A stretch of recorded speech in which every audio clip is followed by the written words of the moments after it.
এই যে পাড়া খাওয়া বাওন দিয়ে যদি আপনার বাবার ওই যে শান্তি সৈস্তইন যজ্ঞ করেন, তাহলে আর রসাতলে যাবেন, যা দেবেন তাও নষ্ট হবে। তাহলে যদি প্রকৃত ব্রাহ্মণ হয়, তার আহ্বানে ভগবান বিষ্ণু সন্তুষ্ট হন, তাহলে তিনি যদি প্রার্থনা করান, ওই গরু মহিষ ছাগল বেড়ায় সব লাগে না, তিনি প্রার্থনা করলেই ভগবান তার ত্রিপাদ দোষ না। যদি 3-39 দোষ যদি থাকে, তাও শুদ্ধ ব্রাহ্মণ যদি ভগবানের কাছে প্রার্থনা করে ক্ষমা হয়ে যায়। কিন্তু ওই যে চাল কলা স্বর্ণ দিতে হবে, গাভী দিতে হবে, এগুলো হইলো বাড়িতে নিয়ে বৌসল মাইয়ে বাঁচাবার দান্দা। কোনো ব্যক্তির ত্রিপাদ দোষে মৃত্যু প্রাপ্তি ঘটলে অথবা মৃত্যু ব্যক্তির ত্রিপাদ দোষ পেলে ওই দোষে 7-8 জন ব্রাহ্মণের দ্বারা যাবতীয় যজ্ঞ ক্রিয়ার মাধ্যমে খণ্ডন করা যায় কি? ভালো করে জানবে। হ্যাঁ, ব্রাহ্মণ দ্বারা খণ্ডন করা যায়, কথা সত্য। ব্রাহ্মণ দ্বারা খণ্ডন করা যায়। তবে ব্রাহ্মণকে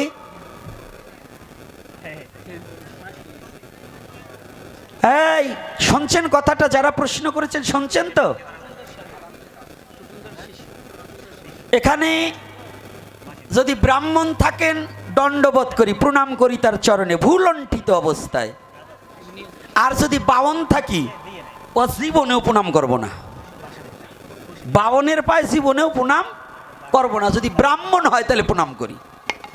বাওন আর ব্রাহ্মণ কেমন? একজন ব্রাহ্মণ নিজের আত্মাহুতি দিয়ে অপরের জীবন সাধন করতে পারে, কিন্তু যারা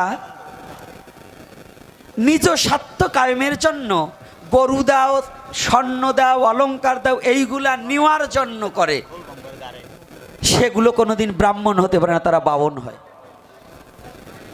এই যে ত্রিপাদ দোষ খণ্ডনের জন্য, এই কলির যুগের জন্য মহাপ্রভু বললেন, যাগযজ্ঞ যত ছিল এককালে সব হত হলো। এই কলির যুগের জন্য একমাত্র তারক ব্রহ্ম হরিনাম। 8 জন 10 জন, একজন ব্রাহ্মণই তো পাওয়া যায় না 3-4 জেলায়, আবার 8 জন ব্রাহ্মণ পাই কোন জায়গায়? এই কথা কি কষ্ট হচ্ছে নাকি? একজন ব্রাহ্মণ আমার একটু দেখান তো, যে অমুক জায়গায় এই যে বৈষ্ণব করি, বৈষ্ণব একটু দেখান তো, কয়জন মিলে? কি বাবা, বৈষ্ণব মিলে কয়জন আর ব্রাহ্মণ কয়জন মিলে? তাহলে যদি প্রকৃত ব্রাহ্মণ হয়, তার আহ্বানে ভগবান বিষ্ণু সন্তুষ্ট হন, তাহলে তিনি যদি প্রার্থনা করান, ওই গরু মহিষ ছাগল বেড়ায় সব লাগে না, তিনি প্রার্থনা করলেই ভগবান তার ত্রিপাদ দোষ না। যদি 3-13 কত হয়? 3-13, একজন কয় 39, একজন কয় 49, কোনটা মানবো? 39 না? তাহলে এই 3-39 দোষ যদি থাকে, তাও শুদ্ধ ব্রাহ্মণ যদি ভগবানের কাছে প্রার্থনা করে ক্ষমা হয়ে যায়। কিন্তু ওই যে চাল কলা স্বর্ণ দিতে হবে, গাভী দিতে হবে, এগুলো হইলো বাড়িতে নিয়ে বৌসল মাইয়ে বাঁচাবার দান্দা। হরিনাম করুন, নামের কাছে পৃথিবীর দোষ কাটাবার আর কিছু নেই। এই দোষের জন্য যদি চান, তাহলে আমাদের আবার ফিরে যেতে হয় চৈতন্য চরিতামৃতে। কোথায়? এই পণ্ডিত মশাই যারা আছেন, কাকে যেন হুক্কার জল খাওয়াইছিল জানেন তো? সুবুদ্ধি রায়। এই সুবুদ্ধি রায়কে ধর্মনাশ করার জন্য জোর করে হুক্কার জল খাইয়েছিল। তাই পণ্ডিতরা বিধান দিয়েছিলেন, ওকে তুষানাল করতে হবে, তুষানাল না হলে তপ্ত ঘি খেয়ে প্রাণ বিসর্জন করতে হবে, তবে ধর্মে থাকতে পারে। আর যদি তা না হয়, তাহলে ধর্মে থাকা সম্ভব নয়। আমার মহাপ্রভু কি করেছিল? সুবুদ্ধি রায়কে কি বলেছিল? ইহা ছাড়ি চলে যাও মধুর বৃন্দাবন, নিরন্তন করো তুমি নাম সংকীর্তন। রাধে রাধে।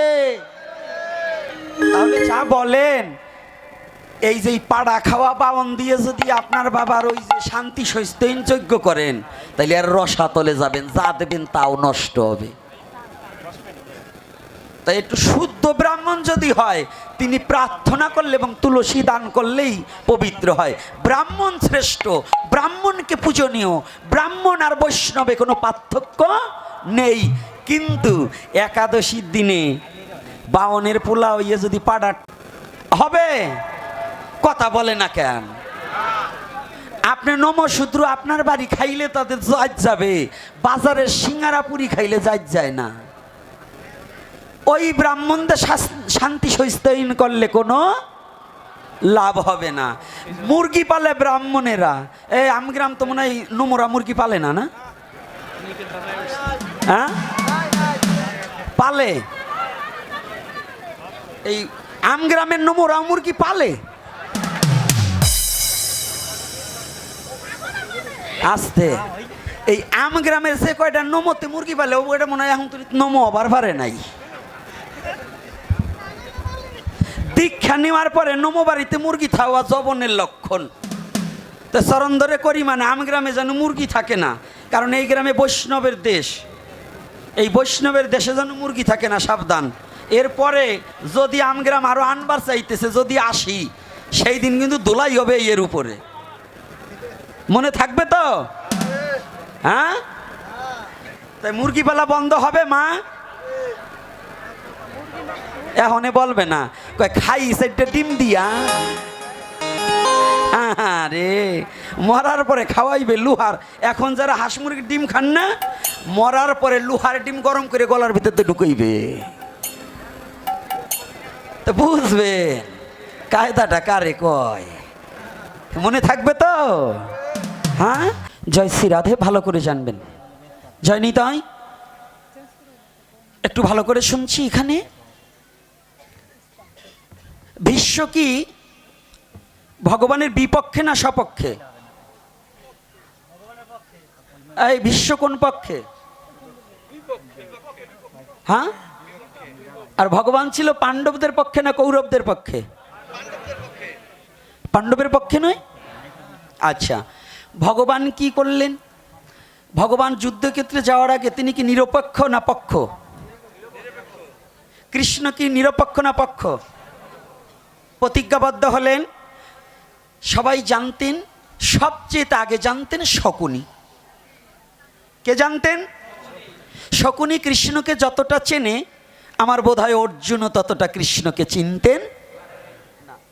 শকুনির ভক্তিটা যদি কৃষ্ণের চরণে প্রগাঢ়ভাবে থাকতো, তাহলে শকুনি হতেন এই কুরুক্ষেত্রের মাঠের মহানায়ক। ভগবানের পরের স্থানই কার? কিন্তু শকুনি সৎ কাজে ব্যবহার করেনি বুদ্ধিটি। তাহলে এইবার ভালো করে জানুন, ভগবান প্রতিজ্ঞাবদ্ধ হলেন, আমি কুরুক্ষেত্রের যুদ্ধে কখনো অস্ত্র ধারণ করব না। ভগবান কি যুদ্ধ অস্ত্র ধরেছে? হ্যাঁ, মহাভারতে একজনও পড়েন নাই। যে কয়টা না বলছেন না, এর একজনও মহাভারত পড়েন নাই। যদি বলেন কেন? ধরেছিল, ভগবান ধরেছিল। আস্তে, কখন ধরেছিল একটু বলি?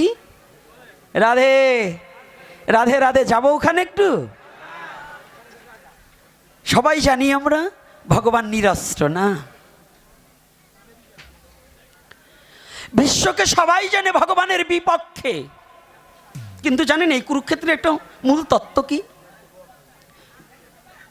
কুরুক্ষেত্রে বিপক্ষে যারা মারা গিয়েছে তারা সকলেই বৈকুণ্ঠ প্রাপ্তি হয়েছে। কৌরব পক্ষে যারা মারা গিয়েছে তারা সকলেই কোথায়? বৈকুণ্ঠে গিয়েছে। কেন? তারা তো পাপিষ্ঠ, তাহলে বৈকুণ্ঠে যাবে কেন? অর্থাৎ আমার সামনে যারা, তারা আমাকে দেখবে, তাই না?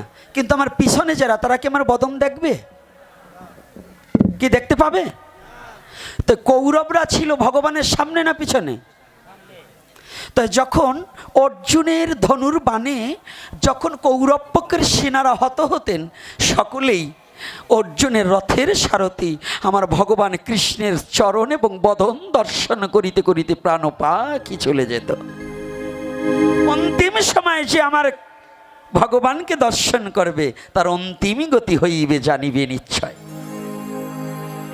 আজকে বিশ্বভীষণ প্রতিজ্ঞা করলেন, আজকে অর্জুনকে ধরাশায়ী করবই করব। কিন্তু অন্তরে বলছে কৃষ্ণ, জগতে কেউ না জানুক, আমি জানি তুমি কে।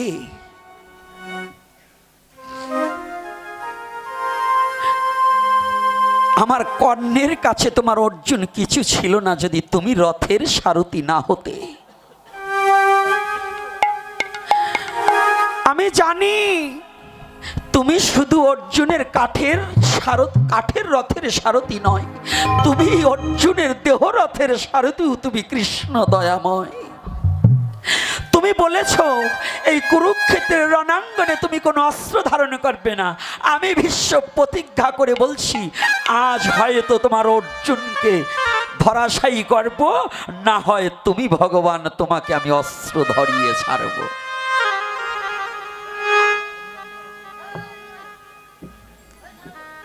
কুরুক্ষেত্রের যুদ্ধ শুরু হয়ে গেছে। অর্জুন মনে মনে চিন্তা করছে, আমি তো বড় যোদ্ধা, কিন্তু আজকে যুদ্ধ বেঁধে গেছে ভীষ্মর সাথে। ভীষ্ম তো মহাধনুর্ধর। ভীষ্ম দূর হতে বাণ দিয়ে আজকে যুদ্ধ শুরু হয়ে গেছে।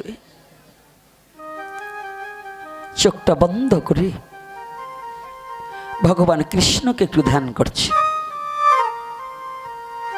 প্রভু,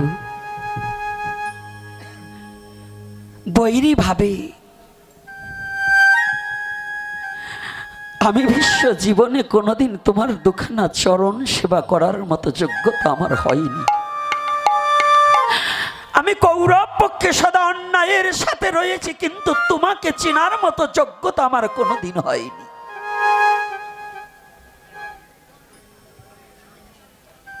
তোমাকে চেনার যোগ্যতা আমার হয়নি।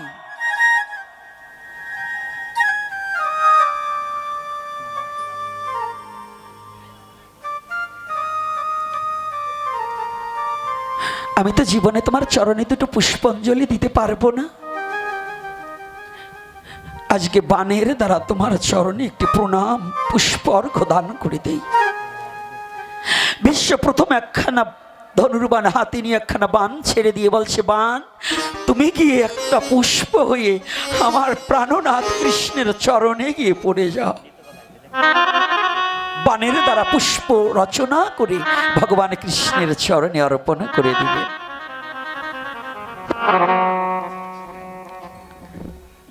আর একটা বাণ দ্বারা একটা মালা রচনা করলেন। বললেন, হে বাণ, তুমি মালা হয়ে গিয়ে আমার ভগবান কৃষ্ণের গলদেশে তুমি পড়ে যাও। সাজাচ্ছে ভগবানকে প্রেমের দ্বারা, ভক্তির দ্বারা। বিশ্ব বলছে, প্রভু আমি জানি আমার জীবনে আর কোনোদিন তোমার চরণ দর্শন হবে না। আমি বুঝতে পেরেছি আজকের দিনটাই আমার শেষ দিন। আর জীবনে আমার নয়নে তোমার চরণ দর্শন করতে পারবো না। আর কোনোদিন বদনে হা কৃষ্ণ বলে ডাকিতে পারিব না। আজকের দিনটাই আমার জীবনের শেষ দিন।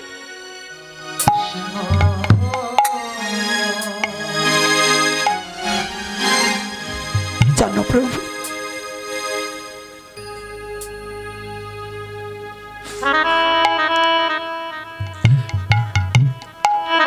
আমি জীবনে তো তোমার চরণ আর দর্শন করতে পারবো না। শেষবারের মতো এই হতভাগা বিশ্বের প্রণামখানি তোমার চরণে রইল। তুমি কৃপা করে একটিবার তোমার এই বিশ্বের প্রণামখানি তোমার চরণে গ্রহণ করো। কৃষ্ণ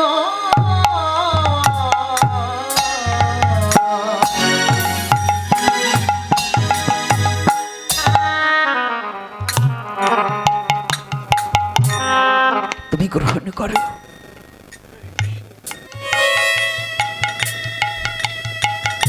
যখনই না কেন কথা বলেছি, অন্তরের কথা জগতে কেউ না জানলেও কৃষ্ণ তো জানে।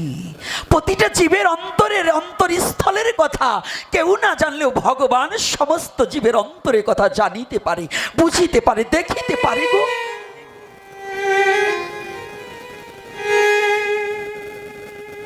ও মা,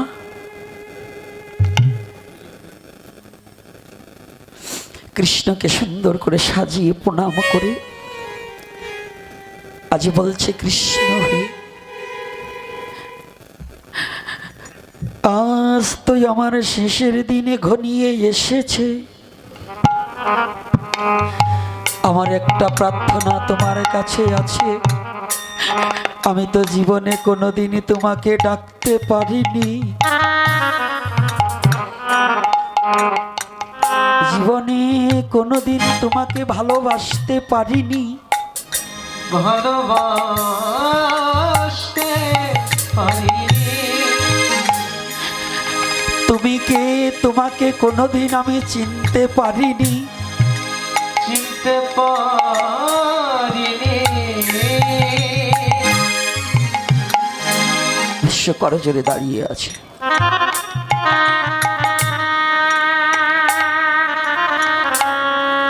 চিরজন্মের মতো ভগবান কৃষ্ণকে দেখে আমি ভুলে গেলে হবে না। আমি এখন যুদ্ধক্ষেত্রে আমি যোদ্ধা, আমার এখন ভুলে গেলে হবে না।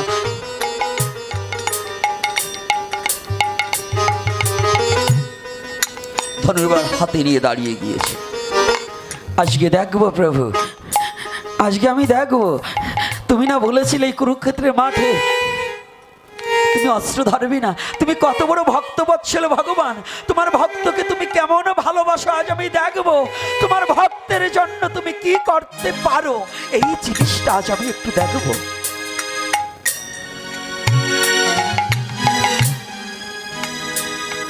ভীষ্ম ধনুক থেকে বাণ ছেড়ে দিয়েছে, অর্জুনে কানের কাজ দিয়ে যাচ্ছে,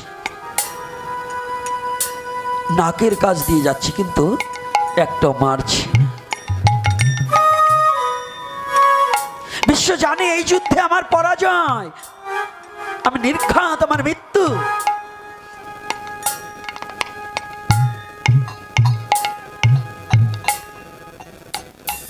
এদিকে তুমুল যুদ্ধ শুরু হয়ে গেল, বানে বানে কাটাকাটি হচ্ছে।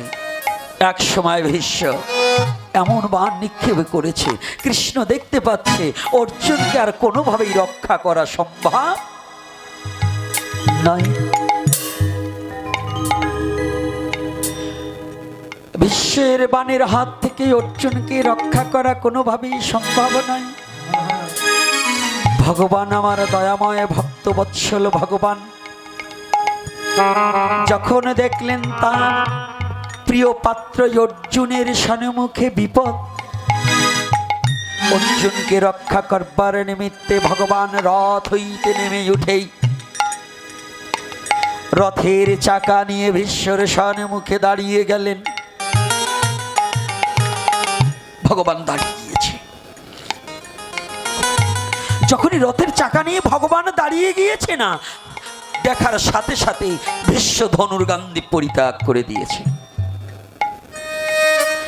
ধনুর্গান্ধী পরিত্যাগ করে দিয়ে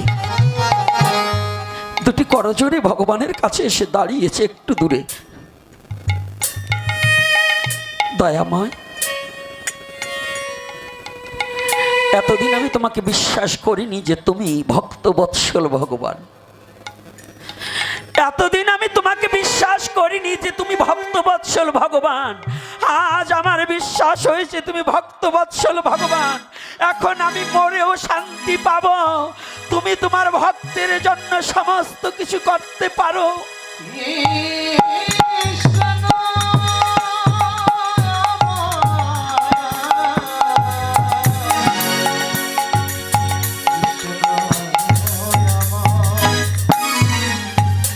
আমি এতদিন তোমাকে মেনে নিতে পারছিলাম না, আজ আমি দেখলাম দয়াময়, যদি প্রাণ খুলে তোমার কেউ হয় তার জন্য তুমি সবই পারো। সবই পারো। তোমার ভক্তের জন্য তোমার বাক্যকে নষ্ট করতে পারো, তোমার ভক্তের জন্য তোমার হৃদয়খানা পেতে দিতে পারো।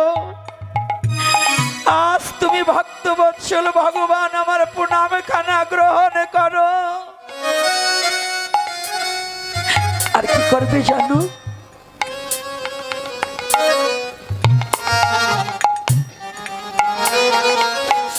আর তো কোনোদিন আমি তো তোমার চরণের আশা করতে পারি না।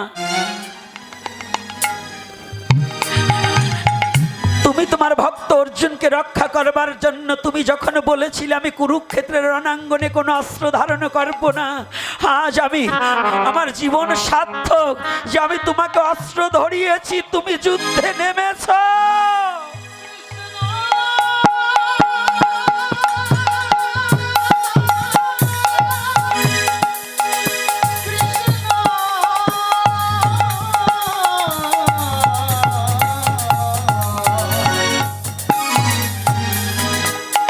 আজ আমার জীবন সার্থক।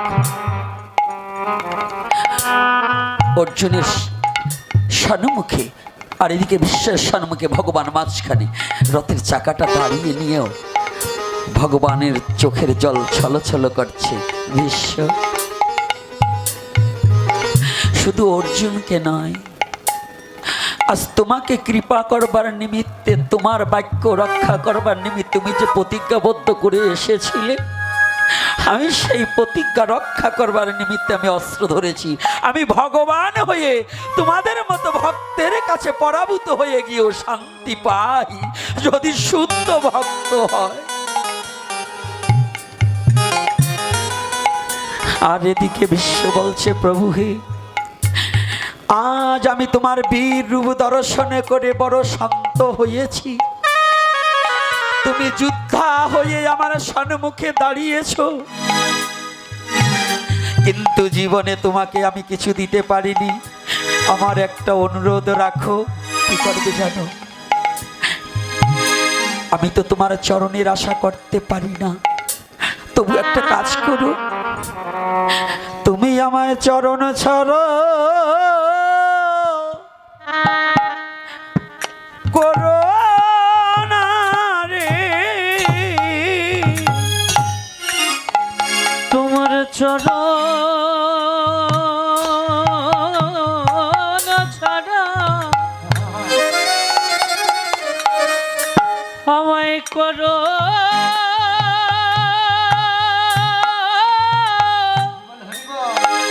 করো না হে কৃষ্ণ, তুমি আমার চরণ সারা ওরে করো না রে। ও গোবিন্দ, তোমার চরণ ছাড়া আমায় করো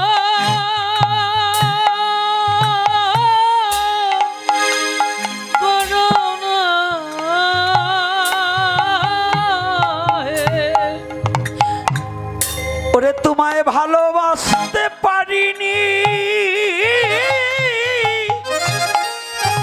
ওরে পারিনি বলে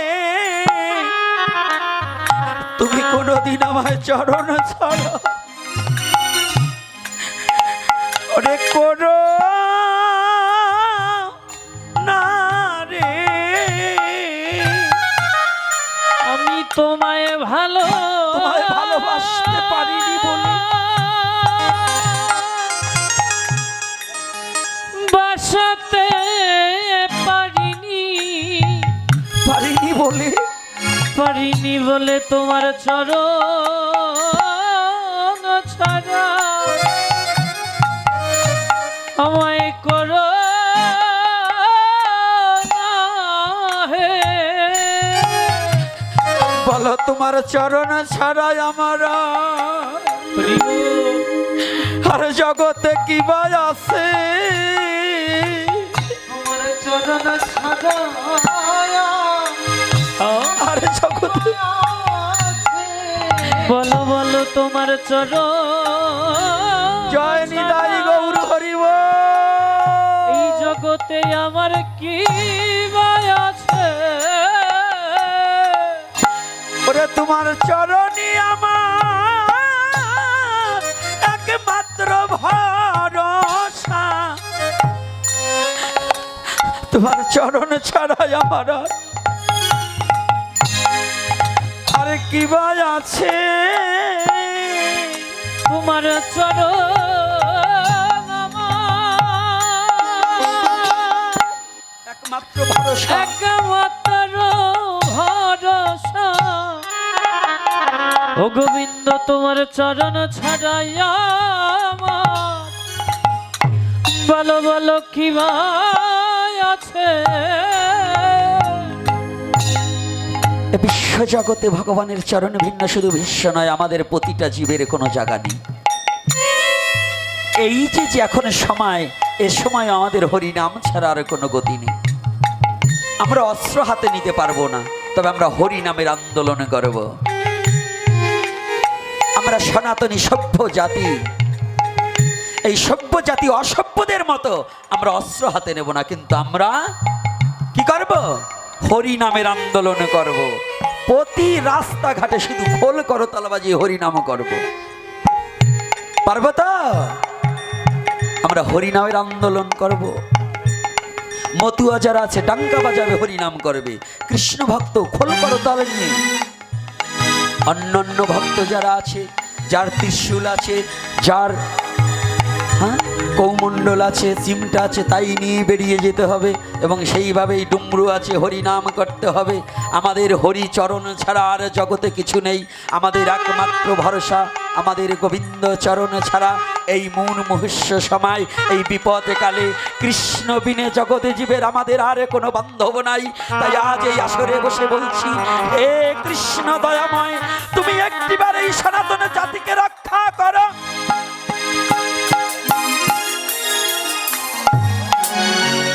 আমাদের এই মুহূর্ত সময় কৃষ্ণ বিনে আমাদের আর কোনো রক্ষার কোনো কাণ্ডারি নেই। আমাদের ভগবানের চরণেই আত্মসমর্পণ হয়ে আমরা পথে এগিয়ে যাব। মনে থাকবে তো?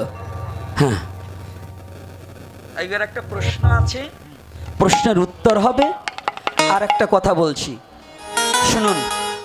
আপনাদের ভিক্ষার উপরে আমাদের জীবন চলে। জানেন, কয়দিন আগে আমার একটা অ্যাক্সিডেন্ট ঘটে গেছে, তবুও আমি পিছিয়ে নেই।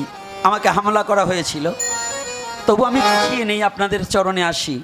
তা আমার ছেলেরা যাচ্ছে, যার যেমন সামর্থ্য সেই হিসাবে কিছু দানের হাত বাড়িয়ে দেবেন, যাতে আমি আপনাদের চরণে থাকতে পারি। কারণ অর্থ ছাড়া কিছুই হয় না। অর্থ অনর্থের মূল অর্থই পরমার্থ। জয়নিতে সামনে এত যাবে না, এক সাইড দিয়ে যাবে। পিছন থেকে দু একজন এদিকে সামনের দিকে আসা হোক আমার হয়ে। আর যার যেমন সামর্থ্য দান করবে, উঠবেন, আমি প্রশ্নটা উত্তর দেব আর আস্তে আস্তে আপনারা দক্ষিণা দেবেন। তাইলে যাক, আজকে আমার কার্তিক বাবার আয়োজনে এখানে একটা শব্দ ভুল লাগছে, এই শব্দটা বলে দিয়ে যাচ্ছি। সার্বিক সহযোগিতায় মা লক্ষ্মী জুয়েলার্স মালিক কার্তিক বিশ্বাস ও সুজিত বিশ্বাস, আমি মানলাম না। এই জুয়েলার্সের মালিক হচ্ছে আমার অনাদিরাদি গোবিন্দ। মালিক তিনি, পরিচালনায় কার্তিক ও সুজিত বিশ্বাস, নাকি? এই দোকান কিন্তু থাকবে, একদিন কার্তিক থাকবে না। তাহলে কার্তিক যদি মালিক হয় তা যাবে কেন? তাহলে কার্তিক কিন্তু মালিক না, মালিককে গোবিন্দ। তাই পরিচালনায় করছে গোবিন্দ, কৃপা করে এই দুইজন ব্যক্তিকে পরিচালনা করবার দেছে। আজকে আপনারা প্রাণ ভরে এই দুইজন পরিচালককে একটু আশীর্বাদ করবেন। এই কার্তিক এবং সুজিত বিশ্বাস, এদের হৃদয়টা বড় পরিষ্কার বিধায় আপনাদের সাধুগুরু বৈষ্ণবকে ডেকেছে। তা আপনারা একটু আশীর্বাদ করবেন, জন্ম জন্মান্তরে যতবার পৃথিবীতে আসে ওরা যেন শুদ্ধ ভক্ত হয়ে সাধুগুরু বৈষ্ণবের সঙ্গ করিতে পারে, আর মা বাবার প্রতি যেন শ্রদ্ধা ভক্তি থাকে, নিজের স্বধর্মের প্রতি যেন প্রেম থাকে, ভালোবাসা থাকে। আর শুধু ভক্তজন, আমার কথায় বচনভঙ্গিতে যদি ব্যথা পেয়ে থাকেন, ইচ্ছা ছিল কিন্তু কার্যক্রমে চাপাতে হলো, না হলে 3.5 ঘন্টা আলোচনা করা আমার ভয় নাই। কিন্তু যে কোনো কার্যক্রমে আজকে এই নিউজটা পাওয়ার পরে আমাদের আলোচনা একটু ছোট করে দেওয়া হলো। তাই নিজ নিজ সন্তান রূপে সকলে ক্ষমাসুন্দর দৃষ্টিতে দেখবে। আগামী দিন এরপরে খুলনায় সমাবেশ আছে, বরিশালে সমাবেশ আছে, এবং আমাদের কদমবাড়িতেও একটা সমাবেশের তারিখ দেওয়া হবে। এইটা দিবার পরেই আপনাদের সাথে কথা হবে। কদমবাড়ি বলেছে।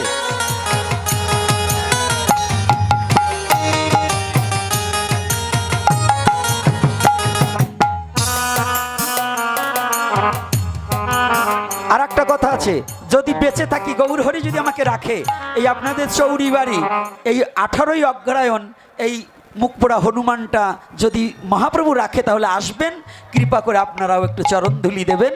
আপনাদের চরণধুলি আমার শিরে দিয়ে ওখানে আসবেন। আসবেন তো? রাধে রাধে। কারা আসবে একটু হাত তুলুন তো, কারা আসবে বাবা? আর যুবক বাবারা, আমি যুবকদের একটু সতর্ক করে দিচ্ছি। ভেন্নাবাড়ি, হ্যাঁ ভেন্নাবাড়ি পাট চৌরিবাড়ি, ভেন্নাবাড়ি, ওইটা ভেন্নাবাড়ি, চৌরিবাড়ি, ভেন্নাবাড়ি। ও চৌরিবাড়ি ভেন্নাবাড়ি ওই একই হইল। ওই চৌরিবাড়ি গেলে ভেন্নাবাড়ি যাইতে পারবেন। আর প্রসাদের ব্যবস্থা আছে, সকলে প্রসাদ পেয়ে